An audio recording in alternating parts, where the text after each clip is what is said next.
శ్రమలలో నేను ఇంతవరకును నీతో నిలుచుటే నా ధన్యత. జీవ కిరీటము నే పొందుటకే నన్ను చేరదీసితివి. ఇది ఏ ధన్యత,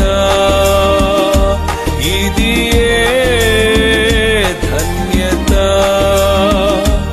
ఇది ఏ నా ధన్యత.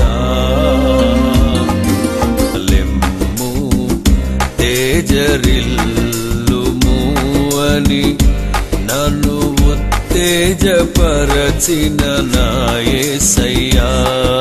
నిన్నే స్మరించుకొనుచు నీ సాక్షిగా ప్రకాశ